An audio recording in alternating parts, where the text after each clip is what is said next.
HCU అంటే Hyderabad central యూనివర్సిటీలో జరుగుతున్న ఒక భారీ వివాదం గురించి ఈరోజు మనం మాట్లాడుకోబోతున్నాం. ఈ కాంట్రవర్సీకి కారణం 400 ఎకర్స్ ల్యాండ్. అసలు ఈ ల్యాండ్ ఎవరిది? దీన్ని గవర్నమెంట్ ఎందుకు అమ్మాలనుకుంది? స్టూడెంట్స్ ఎందుకు దీన్ని వ్యతిరేకిస్తున్నారు? అసలు పొలిటికల్ ఆస్పెక్ట్స్ ఏంటి? ఈ ప్రశ్నలన్నిటికీ సమాధానం తెలుసుకోవాలంటే మనం హిస్టరీలో కొంచెం వెనక్కి వెళ్లాల్సి ఉంటుంది. హెచ్సియుని 1974లో అప్పటి ఇండియన్ గవర్నమెంట్ స్థాపించింది. ఇది ఒక సెంట్రల్ యూనివర్సిటీ. దేశంలోనే హయ్యర్ ఎడ్యుకేషనల్ ఇన్స్టిట్యూట్స్ లో ఇది కూడా ఒకటి. హెచ్సియు హైదరాబాద్ లోని గచ్చిబౌలి ఏరియాలో 2300 ఎకర్స్ లో విస్తరించి ఉంది. ఈ ల్యాండ్ ని అప్పటి ఏపీ గవర్నమెంట్ యూనివర్సిటీని బిల్డ్ చేయడానికి సెంట్రల్ గవర్నమెంట్ కి ఇచ్చింది. ఆ రోజుల్లో గచ్చిబౌలి అంటే పచ్చని చెట్లు, చుట్టూ అడవులు అండ్ న్యాచురల్ రిసోర్సెస్ తో నిండి ఉన్న ఒక గ్రామీణ ప్రాంతం. అప్పుడు హైదరాబాద్ ఇంతలా డెవలప్ కాలేదు. కానీ 1990s నుండి హైదరాబాద్ ఒక ఐటీ హబ్ గా మారడం మొదలైంది. గచ్చిబౌలి, నానక్రమ్గూడ అండ్ సైబరాబాద్ లాంటి ప్రాంతాలు కాంక్రీట్ జంగల్ గా మారసాగాయి. ఈ డెవలప్మెంట్ వల్ల హెచ్సియు దగ్గరున్న ల్యాండ్ వాల్యూ కూడా చాలా పెరిగిపోయింది. ఈ ల్యాండ్ యొక్క ఓనర్షిప్ యూనివర్సిటీదా, స్టేట్ ఆర్ సెంట్రల్ గవర్నమెంట్ దా అనే గందరగోళం మొదటి నుంచే ఉంది. ఈరోజు జరుగుతున్న ఇష్యూకి మెయిన్ రీజన్ ఇది కూడా అని చెప్పొచ్చు. ఇప్పుడు మనం మాట్లాడుకుంటున్న 400 ఎకర్స్ ల్యాండ్ గచ్చిబౌలిలో ఉంది. ఈ ల్యాండ్ మొదట్లో యూనివర్సిటీ ఆధీనంలో ఉండేది. తర్వాత హెచ్సియు మరియు అప్పటి ఏపీ గవర్నమెంట్ మధ్య ఒక ఒప్పందం జరిగింది. ఈ డీల్ ప్రకారం యూనివర్సిటీ యొక్క గచ్చిబౌలి ఏరియాలోని సర్వే నంబర్ 25లో ఉన్న 534 ఎకర్స్ ల్యాండ్ ని అప్పుడున్న స్టేట్ గవర్నమెంట్ కి ట్రాన్స్ఫర్ చేసినట్టు తెలంగాణ గవర్నమెంట్ చెప్తుంది. ఆ తర్వాత 2006లో ఇందులో నుంచి 400 ఎకర్స్ చంద్రబాబు నాయుడు గారి government IMG academy Bharat private limited అనే ప్రైవేట్ కంపెనీకి ఇచ్చింది. ఈ కంపెనీ ఈ ల్యాండ్ ని స్పోర్ట్స్ సిటీగా డెవలప్ చేయాలని ప్లాన్ చేసింది. కానీ ఈ డీల్ పైన చాలా విమర్శలు వచ్చాయి. ఈ ల్యాండ్ యూనివర్సిటీది, దాన్ని ప్రైవేట్ కంపెనీస్ కి ఇవ్వడం ఏంటని సుప్రీంకోర్టు దాకా వెళ్ళింది. 17 ఇయర్స్ వరకు ఈ కేసు సుప్రీంకోర్టులోనే ఉంది. చివరికి 2023లో కోర్టు ఒక తీర్పునిచ్చింది. ఈ ల్యాండ్ ని ఐఎంజీ అకాడమీస్ కి ఇవ్వడం కరెక్ట్ కాదని, స్టేట్ గవర్నమెంట్ ఈ ల్యాండ్ ని తిరిగి స్వాధీనం చేసుకోవచ్చని చెప్పింది. తర్వాత గవర్నమెంట్ ఈ 400 ఎకర్స్ ల్యాండ్ ని తిరిగి తీసుకుంది. కానీ ఇక్కడే ఒక కొత్త సమస్య మొదలైంది. ఈ ల్యాండ్ ని Telangana industrial infrastructure corporation TGIIC ద్వారా ఆక్షన్ లో పెట్టాలని గవర్నమెంట్ డిసైడ్ అయింది.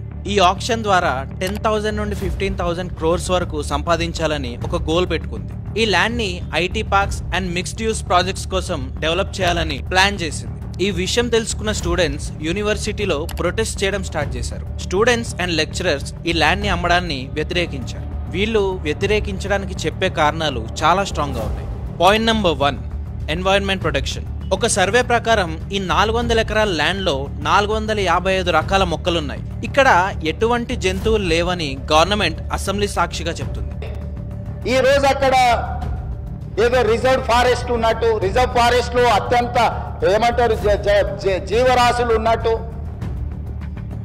జింకలు, పులులు, సింహాలన్నీ ఆనే ఉన్నాయి అన్నట్టు. జింకలు, పులులు, సింహాలు లేవు అధ్యక్ష. చుట్టుముట్టుతో కొన్ని గుంటనక్కలు చేరి ఇట్లా వ్యవహరిస్తున్నాయి అధ్యక్ష.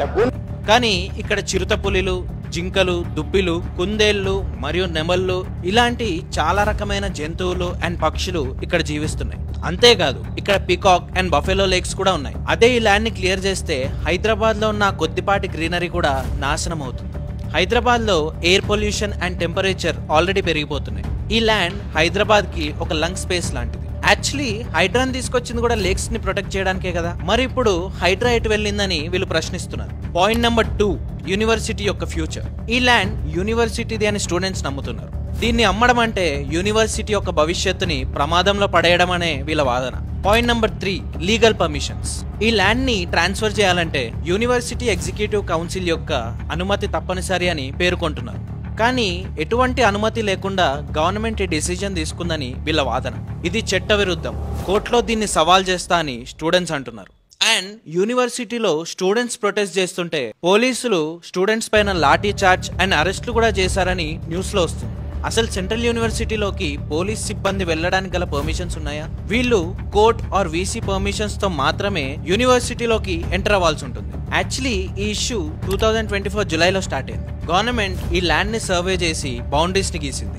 ఈ సర్వే చేసినప్పుడు యూనివర్సిటీ అధికారులు కూడా ఉన్నారని ప్రభుత్వం చెప్పింది, గానీ యూనివర్సిటీ దీన్ని ఖండించింది. తర్వాత 2025 జనవరి నుండి ప్రొటెస్ట్స్ ఎక్కువయ్యాయి. మార్చ్ 30-31 తేదీల్లో బుల్డోజర్లు ల్యాండ్ ని క్లియర్ చేయడం మొదలుపెట్టాయి. స్టూడెంట్స్ ఆ బుల్డోజర్స్ ని ఆపి గవర్నమెంట్ కి వ్యతిరేకంగా నినాదాలు చేశారు. దీంతో పోలీసులు వాళ్ళని కొట్టి ఈడ్చుకెళ్లి అరెస్ట్ చేశారు. ఈ వీడియోస్ సోషల్ మీడియాలో వైరల్ అయ్యాయి కూడా. #HCUland అనే హ్యాష్ తో నెటిజన్స్ ఈ ప్రొటెస్ట్ కి మద్దతు తెలిపారు. అలాగే అన్ని political parties and student unions కూడా వీళ్ళకి మద్దతు తెలుపుతున్నారు. విచిత్రం ఏంటంటే కాంగ్రెస్ ప్రభుత్వం తీసుకున్న ఈ డెసిజన్ ని అదే పార్టీకి చెందిన స్టూడెంట్ యూనియన్ NSUI కూడా ట్విట్టర్ పోస్ట్ ద్వారా వ్యతిరేకించాయి. సో ఈ రోజు వరకు ఈ ప్రాబ్లం కంటిన్యూ అవుతూనే ఉంది. బుల్డోజర్స్ ల్యాండ్ ని క్లియర్ చేస్తూనే ఉన్నాయి, స్టూడెంట్స్ ప్రొటెస్ట్లు చేస్తూనే ఉన్నారు, ప్రభుత్వం మాత్రం వెనక్కి తగ్గట్లేదు. సో ఇష్యూ పైన మీ అభిప్రాయం ఏంటో కామెంట్ చేయండి. Thank you.